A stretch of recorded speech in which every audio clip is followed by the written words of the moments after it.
So here we have my little brackets for my rear diff mount. And these are for the top diff mount. And then this is how we're going to be going with mounting the rear differential and kicking my prep bars down. Obviously, it's not going to be this wide. I just have that big magnet on there. But yeah, we got some little gussets right here. And then we're going to reinforce it whenever I get it put up. It's made out of 1/4-inch steel. It's pretty damn thick. It's pretty heavy, so it should work pretty well. And then I got my grip and dip racing. Kudos to Stevie at Machine Specialties. He's a beast with it. That damn plasma torch and all his welding. He's very, very good. He's definitely my go-to guy. We're going to be making some more of these here soon. I'm just going to get this prototype finished and get a couple hits on it. And that way we can figure out how it works, if we need any strengthenings or if she's good to go. So this is the prototype for the grip and dip racing all-wheel drive diff mount for the EG DC chassis. But let's go ahead and get her pulled over there and mount it up. So first thing, I actually didn't show you this in the other little clip, but this is a little reinforcement piece that we're going to put in from where I cut it. So we're going to clean it up a little bit, and I'm going to cut it down another 1/4 inch on each side to get this 17-inch bracket and this 16.5-inch hole. So you can see my little marks. And then I already cut it completely off-centered to begin with, so that's the reason why this side I have to take out a little bit more than this side. But I just did a rough cut and then had them do me another inch in the middle. And yeah, that way I can get her true. And then we'll have this nice reinforcement. You can see how it's damn near perfect. So let's go ahead and get this thing started mounted up. Well, not mounted up. Let's get the hole cut so we can mount this thing up.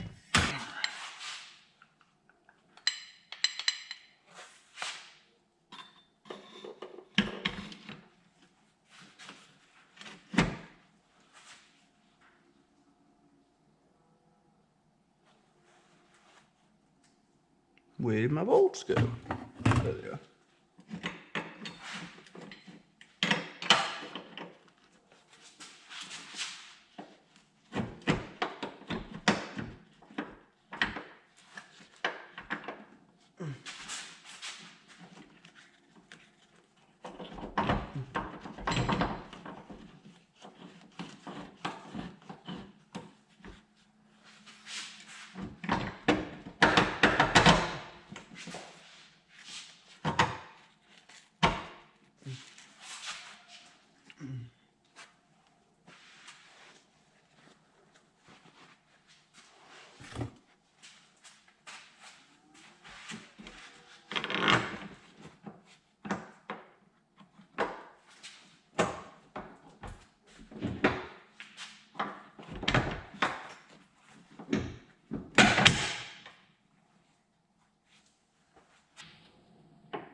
tacks on it.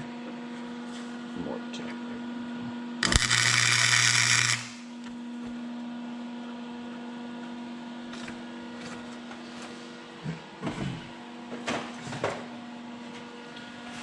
They're not the prettiest, but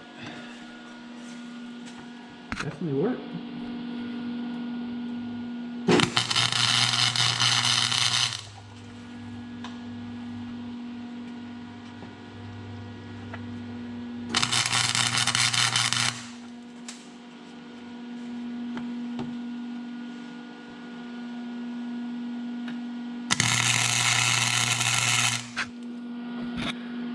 Oh, didn't even hit the plant metal.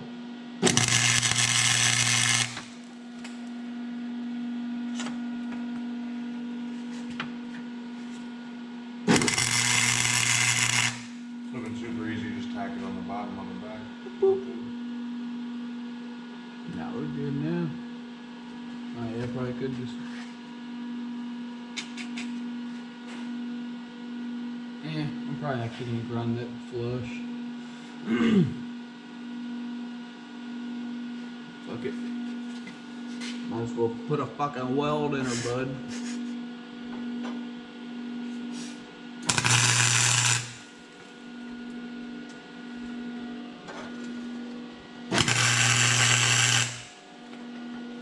Fucking put a weld in her, bud. Don't look. I'm shy.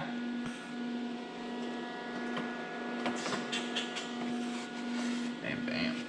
Now we can rip this thing down, get the other differential mocked up, and then get these. Let Austin get these things welded in here. Or are you not want to weld on it? Oh, I don't care, I will. Okay. Yeah, I mean, if you don't want to weld, then just clean it up for me, and then we can get this box made. If you want to weld it, go for it. If you want to tack it and just see how it feels tacking. Yeah, you know. obviously if I can't do it, I'm not gonna do it. We're in, fall out from under the car going down the road. Yeah, no, I mean, it's pretty much, this thing's definitely yeah, going to be really just sturdy. This is more of just holding it in place. But, yeah, you definitely don't want it to fall down. But, yeah, we're getting ready to get started on this drive shaft. I'm going to show you guys how to swap this, these carrier bearings over, and how to get these shafts off the viscous coupler unit. That way we can get these new billet bushings carrier bearings on there. These are the $40 ones off of Rock Auto, so they're not the best ones. They're not the S1 built ones, but I just didn't have the coin right now to buy those, which that is definitely something I'm wanting to do. But yeah, freaking I just got these just to kind of hold me over till then. But yeah, we're gonna show you how to take these shafts off real quick. So let's go ahead and get started. All you're really gonna need is a spanner wrench, pry bar, had a brain for it, and a tiny little pecker. And then, yeah, this one I've already started doing. I pretty much just loosen this bolt right here. Got this little keyway out. This notch right here goes towards the viscous coupler unit. And then whenever you get the bolt out, probably about right there, about halfway, you kind of want to take your pry bar, and then, oh, I didn't even have to hit it with the hammer this time. And then you do that, and then you just back the bolt out the rest of the way. I always do it about halfway. Some people do it in really tiny increments, but why do it more times than you really have to? I just do it twice, so it normally works pretty well for me. And yeah, that's just what I found to work. And then at this point, you should just be able to wiggle her off. Get the bolt right out. Pick it up, move it. And so you also have this little lock washer on it. And that keeps this from spinning whenever you get it in there, so. Just nice to keep those together. But yeah, you just pretty much take your pry bar right here. I didn't even go grab my 3-jaw pullers, and just keep hitting it. And she pops off, like so. Man, that hurt.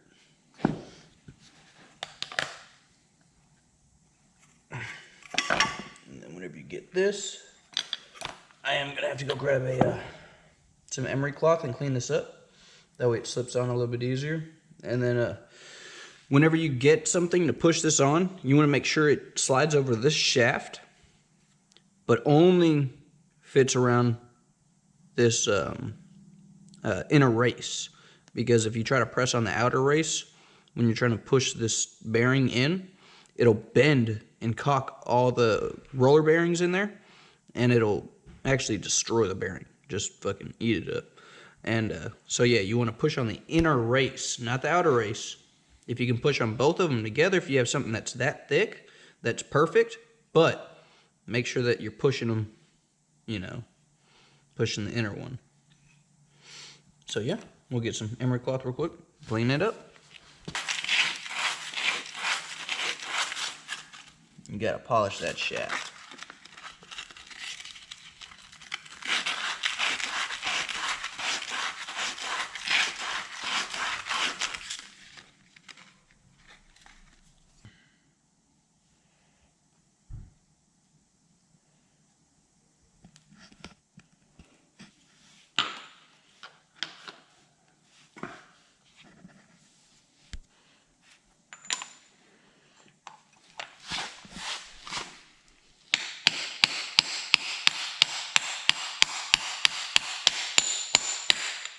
Just a couple little tackaroos.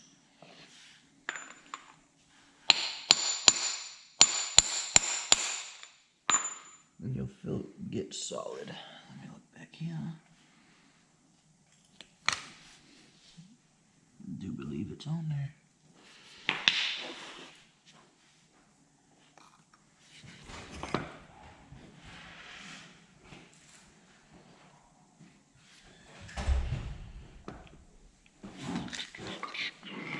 Let's see how many.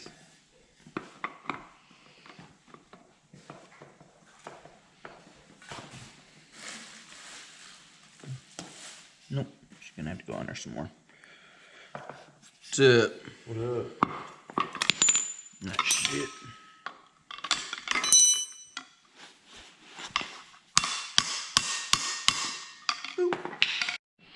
Alright, so GoPro died on us, but yeah, you just get that bolt in there a little bit, and then you just let gravity do its work. And remember, these little pins, these little dowels go towards the VCU, viscous coupler unit.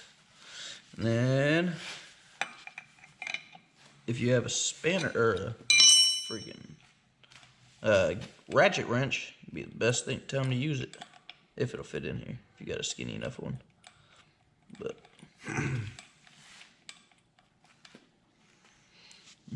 I don't. So I use just a regular spinner wrench.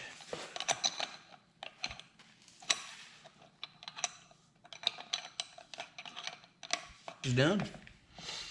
And you can see I am sporting this one slip yoke in 1310 upgrade. But yeah, no, I'm very, very pleased with this thing. The finish on it, the machine finish is amazing. It fits right in. It doesn't have any play at all on both the flanges for the differential and for the transfer case. And the amount of room you have is awesome. This slip joint, I mean, this thing's freaking amazing. I'm so glad they made it, because I'm not gonna lie, I was scratching my head for a while and trying to figure out what I was gonna be doing for a drive shaft. And until this, I was kind of confused and kind of scared, kind of overwhelmed with it, because, you know, everybody just kind of made it seem like, oh, well, if you have it, well, I know out around taper and all that stuff, you know, you don't really want the drive shaft, but with the slip in, the press in joints, they've made it to where there's no run out. And he did check it for run out before he brought it back.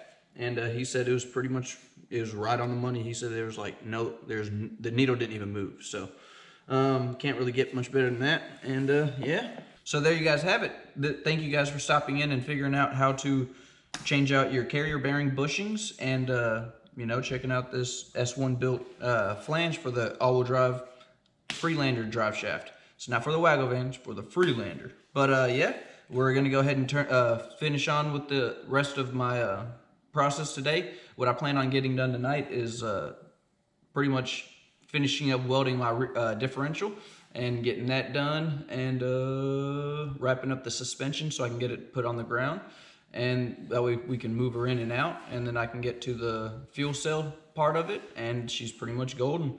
We are like 4 days away from Import Alliance, and time's a cooking, and it's time to get started. So thank you guys again for stopping in. If you haven't already, hit the like and subscribe and share.